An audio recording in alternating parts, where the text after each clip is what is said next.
Welcome to the realm where darkness and fear intertwine.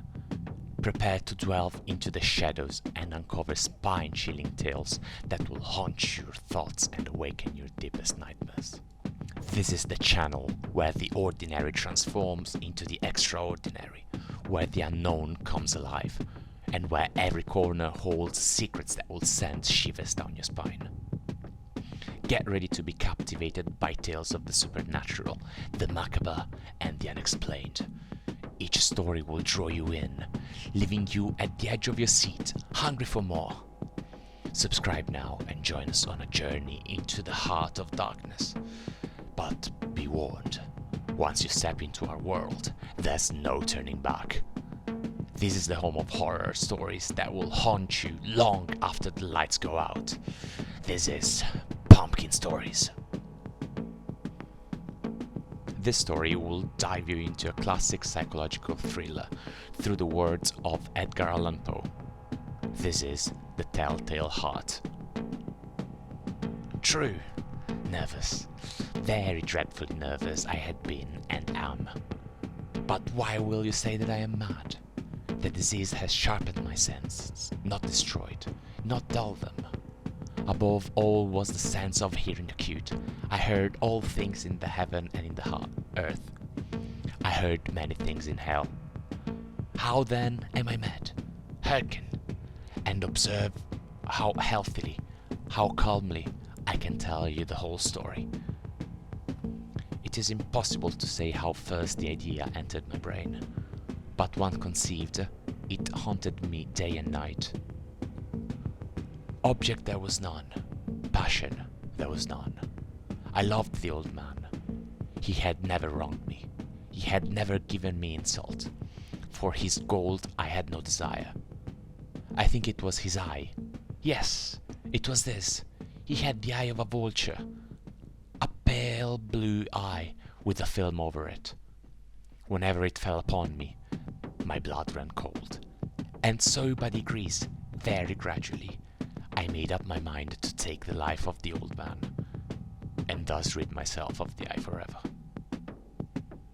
Now, this is the point. You fancy me mad. Madmen know nothing, but you should have seen me. You should have seen how wisely I proceeded, with what caution, with what foresight, with what dissimulation I went to work. I was never kinder to the old man than during the whole week before I killed him. And every night, about midnight, I turned the latch of his door and opened it, oh so gently. And then when I had made an opening sufficient for my head, I put in a dark lantern, all closed, so that no light shone out, and then I thrust in my head. Oh, you would have loved to see how cunningly I thrust it in. I moved it slowly, very, very slowly, so that I might not disturb the old man's sleep. It took me an hour to place my whole head within the opening, so far that I could see him as he lay down upon his bed. Ha! Would a madman have been so wise at this? And then, when my head was well in the room, I undid the lantern cautiously, oh so cautiously, cautiously. I undid it just so much that a single thin ray fell upon the vulture eye. And this I did for 7 long nights, every night just at midnight, but I found the eye always closed. So it was impossible to do the work. For it was not the old man who vexed me, but his evil eye. And every morning, when the day broke, I went boldly into the chamber, and spoke courageously to him, calling him by name in a hearty tone, and inquiring how he has passed the night. So you see, he would have been a very profound old man, indeed, to suspect that every night, just at 12, I looked in upon him while he slept. Upon the 8th night, I was more than usually cautious in opening the door. Our watch's minute hand moved more quickly than did mine. Never before that night I had felt the extent of my own powers, of my sagacity. I could scarcely contain my feelings of triumph. To think that there I was, opening the door, little by little, and not even to dream of my secret deeds of thoughts. I fairly chuckled at the idea, and perhaps he heard me, for he moved on the bed suddenly, as if startled. Now you may think that I drew back, but no. His room was as black as pitch with a thick darkness. And so I knew that he could not see the opening of the door, and I kept pushing it on steadily. I had my head in, and was about to open the lantern, when my thumb slipped upon thin fastening, and the old man sprang up in bed, crying, "Who's there?" I kept quiet, still, and said nothing. For a whole hour I did not move a muscle, and in the meantime I did not hear him lie down. He was still sitting up in the bed listening, just as I have done night after night, hearkening to the death watches in the wall. Presently I heard a slight groan, and I knew it was the groan of mortal terror. It was not a groan of pain or of grief. Oh no. It was a low, stifled sound that arose from the bottom of the soul when overcharged with awe. I knew the sound well. Many a night, just at midnight, when all the world slept, it was welled up from my own bosom, deepening with its dreadful echo the terrors that distracted me. I say I knew it well. I knew what the old man felt and pitied him, although I chuckled at heart. I knew that he had been lying awake ever since the first slight noise. When he had turned in the bed, his fears had been ever since growing upon him. He had been trying to fancy them causeless, but could not. He had been saying to himself, "It is nothing but the wind of the chimney. It is only a mouse crossing the floor. Or it is merely a cricket which has made a single chirp." Yes, he had been trying to comfort himself with these suppositions. But he had found all in vain. All in vain because death, in approaching him, had stalked with his black shadow before him, and enveloped the victim. And it was the mournful influence of the unperceived shadow that caused him to feel, although he neither saw nor heard, to feel the presence of my head within the room. When I had waited a long time, very patiently, without hearing him lie down, I resolved to open a very little crevice in the lantern. So I opened it. You cannot imagine how stealthily, until at length a single dim ray, like the thread of a spider, shot from out the crevice and fell upon the vulture eye. It was open, wide open, and I grew furious as I gazed upon it. I saw it with perfect distinctness, all a dull blue with a hideous veil over it that chilled the very marrow in my bones. But I could see nothing else of the old man's face or person, for I had directed the ray, as if by instinct, precisely upon the damn spot. And have I not told you that what you mistake for madness is but over acuteness of the senses? Now, I say, there came to my ears a low, dull, quick sound, such as a watch makes when enveloped in cotton. I knew that sound well too. It was the beating of the old man's heart. It increased my fury, as the beating of a drum stimulates the soldier into courage. But even yet, I refrained and kept still. I scarcely breathed. I held the lantern motionless. I tried how steadily I could maintain the ray upon the eye. Meantime, the hellish tattoo of the heart increased. It grew quicker and quicker, and louder every instant. The old man's terror must have been extreme. It grew louder, I say, louder every moment. Do you mark me well? I have told you that I am nervous. So I am. And now, at the dead hour of the night, amid the dreadful silence of that old house, so strange a noise as this excited me to uncontrollable terror. Yet, for some minutes longer I refrained and stood still. But the beating grew louder, louder. I thought the heart must burst. And now a new anxiety seized me. The sound would be heard by a neighbor. The old man's hour had come.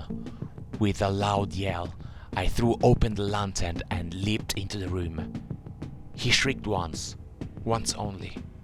In an instant I dragged him to the floor and pulled the heavy bed over him. I then smiled gaily to find the deed so far done. But for many minutes the heart beat on with a muffled sound. This, however, did not vex me. It would not be heard through the wall. At length it ceased. The old man was dead. I removed the bed and examined the corpse. Yes, he was stone dead. I placed my hand upon the heart and held it there many minutes. There was no pulsation. He was stone dead. His eye would trouble me no more. If still you think me mad, you will think so no longer when I describe the wise precautions I took for the concealment of the body. The night waned, and I worked hastily, but in silence. First of all, I dismembered the corpse. I cut off the head and the arms and the legs. I then took up 3 planks from the flooring of the chamber and deposited all between the scantlings. I then replaced the board so cleverly, so cunningly, that no human eye, not even his, could have detected anything wrong. There was nothing to wash out, no stain of any kind, no blind spot whatsoever. I had been too wary for that. A tub had caught all, ha ha. When I had made an end of these labors, it was 4 o'clock, still dark as midnight. As the bell sounded the hour, there came a knocking at the street door. I went down to open it with a light heart. For what had I now to fear? There entered 3 men, who introduced themselves with perfect suavity as officers of the police. A shriek had been heard by a neighbor during the night. Suspicion of foul play had been aroused. Information had been lodged to the police office, and they had been deputed to search the premises. I smiled. For what had I had fear? I bade the gentleman welcome. The shriek, I said, was my own in a dream. The old man I mentioned was absent in the country. I took my visitor all over the house. I bade them to search. Search well. I led them at length to his chamber. I showed them his treasures, secure, undisturbed. In the enthusiasm of my confidence, I brought chairs into the room and desired them here to rest from their fatigues, while I, myself, in the wild audacity of my perfect triumph, placed my own seat upon the very spot beneath which reposed the corpse of the victim. The officers were satisfied.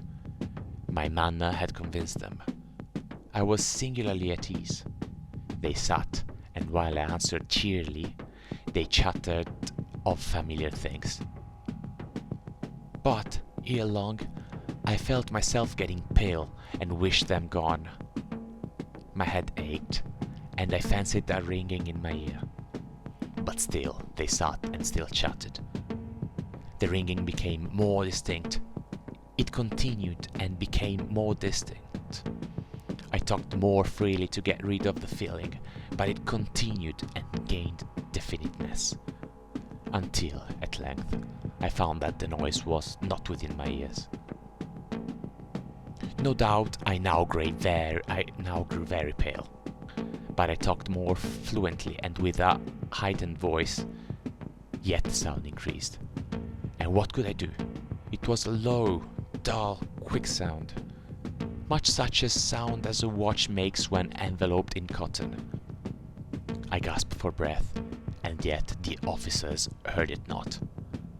I talked more quickly, more vehemently, but the noise steadily increased. I arose and argued about trifles, in a high key and with violent gesticulations, but the noise steadily increased. Why would they not be gone? I paced the floor to and from within having strides, as if excited to fury by the observation of the man. But the noise steadily increased. Oh God, what could I do? I foamed, I raved, I swore. I swung the chair upon which I had been sitting, and grated it upon the boards. But the noise arose over all and continually increased. It grew louder and louder, louder.